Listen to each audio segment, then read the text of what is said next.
بسم الله الرحمن الرحيم، والصلاة والسلام على سيدنا رسول الله. اللهم صل وسلم وبارك عليك يا سيدي رسول الله، صلاة تنحل بركة تنفج القلوب. القناة خالد عبد النبي على اليوتيوب، وأمام حضراتكم مشروع جديد، مشروع مستحدث، زراعة الكرنب. طبعا معانا المهندس محمد موسى شلبي اللي هيقول لنا النهارده على مشروعه الجديد وفي الفكره الرائعه الجديده. كمان في حضراتكم شوف كده، طبعا يعني امام حضراتكم في الكادر شايفين طبعا يعني شجره فجل ضخمه جدا ما بين يعني القائمه والساجده والراقعه. شوف حضراتكم حجمها، حجم يعني بسم الله ما شاء الله، هنشوفهم دلوقتي. طبعا يعني ده حاجة جميلة، حاجة رائعة الجمال، حاجة من خير مصر العظيمة وشباب مصر العظيم. وطبعا شايفين امام حضراتكم ده الجسر اللي استخدمه او استعمله الباشمهندس محمد من الكرنب. بنصبر حضرتك، بقول لك صباح الفل والورد والياسمين لحضرتك يا باشمهندس محمد. اهلا وسهلا، ازيك يا استاذ خالد؟ ازي صحتك؟ عامل ايه؟ باشمهندس حضرتك، ايه الفكره حضرتك الحديثه اللي انت سعادتك طبعا يعني استنتجتها او استزرعتها في ارضك بالنسبه للكرنب اللي بتقول عليها دي؟ والله هي زراعه اسمها عاليه الكثافه. اللهم صل على النبي. يعني انت دلوقتي الكرنب او اي زرع بتسيب له مساحه تنفس، بيقولوا عليه خفيف يعني كفلاح. فديت بفضل الله بقى لي كام سنه بعملها. نعم. دي اسمها زراعه على الجسر اهوت زي ما انت على مروه. اللهم صل على النبي. بسم الله ما شاء الله. الزراعه دي عباره عن زراعه حيويه. ايوه يا باشمهندس اتفضل. من غير تسميد خالص. على شط بسله اهوت. من غير تسميد، يعني من غير سماد نهائي خالص. حيويه من غير سماد. بسم الله ما شاء الله، اللهم صل على النبي. اول حاجه ان انت بتحفر حفره. نعم. عمق مثلا 15 20 سم. تعمل حفره في الارض. نعم. بالكوريك بايدك بالعواقه كده. نعم. وبعد كده تجيب لها اللي هو السبله بتاعتنا بتاعت الفراخ او السباخ بتاع البهايم. بتحط طبقه سباخ وتقوم ردم عليها طبقه ردم عادي. نعم. وتقوم شاتل في الجوره 4 أو 5 حبات شجرات من دول. نعم. كرنب. يفضل النبات يتغذى على السبله طول مرحله عمره. الله بفضل الله. اللهم صل على النبي. ما تحطلوش كيماوي ولا اي حاجه، حيوي. بتطلع وبيطلع كبير. لو انت بصيت هنا ما شاء الله هناك. مش شايفينها بسم الله ما شاء الله حجم بص كده هناك هتلاقي. معاك. اتفضل يا باشمهندس. مسافه عاليه. ايوه 5 حبات. زي ما انت شايف اهو بدأ يقفل اهوت هنا. صحيح. حجم الكرنبايه ده كرنبايه واحده يا باشمهندس. دي حجمها واحده وبيبقى حواليها بقى من هنا. اللهم صل على النبي. يعني برضه اذا تنقلنا في واحده كمان ثانيه اهو برضه يعني كل حجمه كده كله بيبقى بسم الله ما شاء الله عليه. ده نظام حيوي.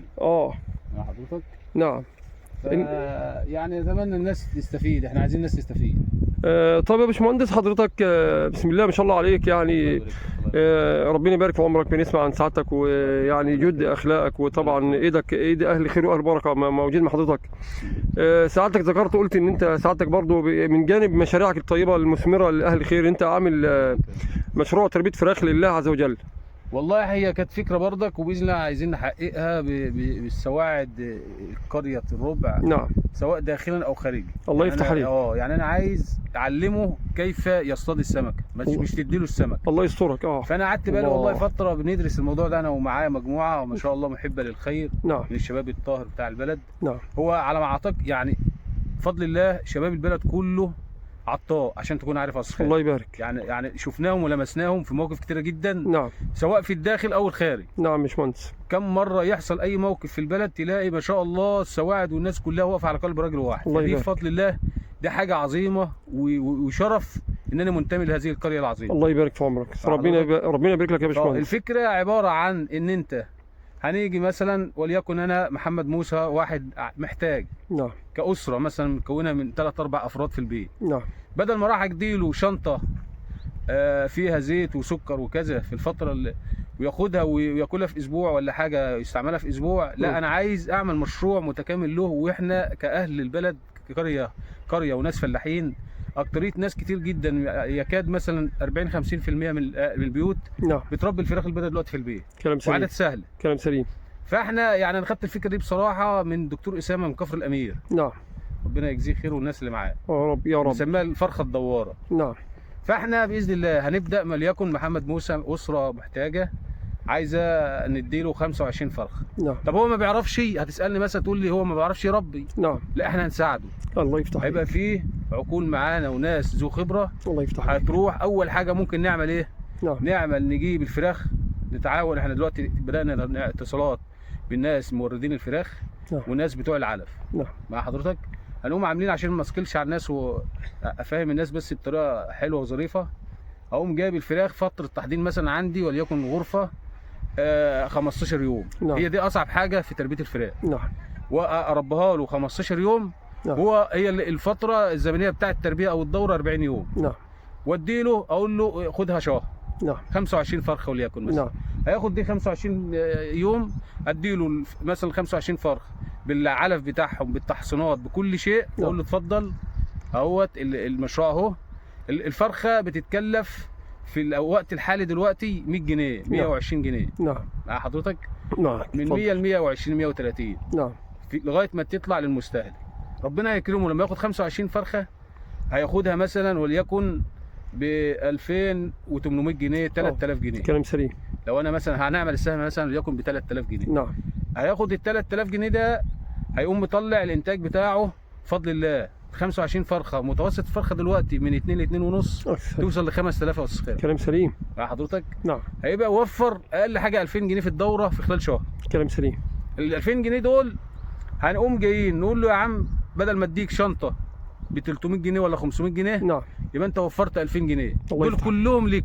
الله يفتح عليك. راجل محتاج، الله يفتح عليك. بديهم له واقول له دول كلهم ليك. هات نعم. عندك فراخ بيعها، احنا ممكن نسوقها له برضه. نعم. نساعده ونسوقها له، لان الفراخ ديت هتلاقي فيها مش واخده زي المزارع الكواليتي بتاعها عالي او الجوده بتاعتها عاليه. اللحمه بتاعتها نفسها.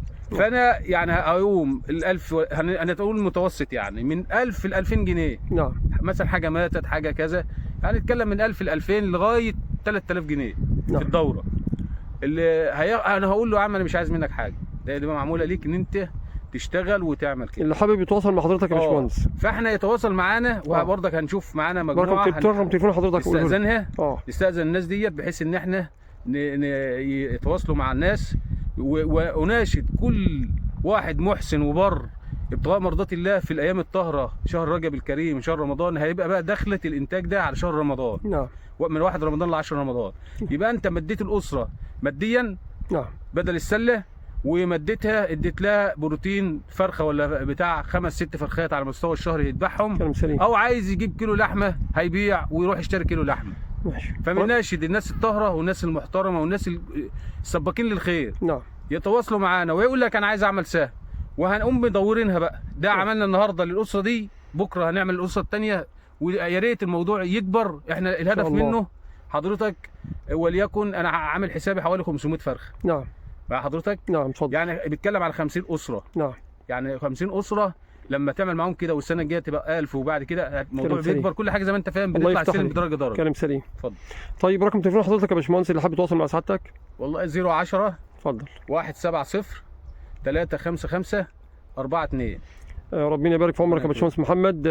نشكرك يعني على هذا اللقاء الجميل، وربنا يكملها على خير يا رب. وبحق هذا الشهر الكريم يا رب. ربنا يوفق الجميع يا رب. ويا ريت مشروع الفراخ ده ياخد بس اهتمام بسيط لاي حد. ان شاء الله. انت بتساعد واحد، بتقول له قوم اتحرك اشتغل واجني ثمار تعبك ومجهودك. احسن يا باشمهندس، احسنت. الله يخليك. دي هتبقى حلوه. الله يبارك وهتحرك الناس. طبعا. الله يبارك لك، بدل ما يبقى قاعد مستني حاجه تجيله يعني. الله يفتح عليك. احسنت يا باشمهندس، ربنا يبارك في عمرك. فكرك رائع، وحضرتك بسم الله ما شاء الله عليك، بندعي لك بالتوفيق ان شاء الله انت وكل اهل الخير. شكرا لحضرتك يا فندم، جزاك الله كل خير. بنقول لحضراتكم ده نموذج مشرف مع حضراتكم، وطبعا هو شايفين الارض طبعا بسم الله ما شاء الله. اذا عجبكم الفيديو برجاء الاشتراك في قناه خالد عبد النبي على اليوتيوب وتفعيل زر الجرس وعمل لايك الفيديو. اراكم على خير، استودعكم الله الذي لا تضيع ودائعه. والسلام عليكم ورحمه الله وبركاته. من داخل قرية الربع مركز سمير الأمديد محافظة القلية. شكرا لحضراتكم ونستودعكم الله، والسلام عليكم ورحمة الله وبركاته.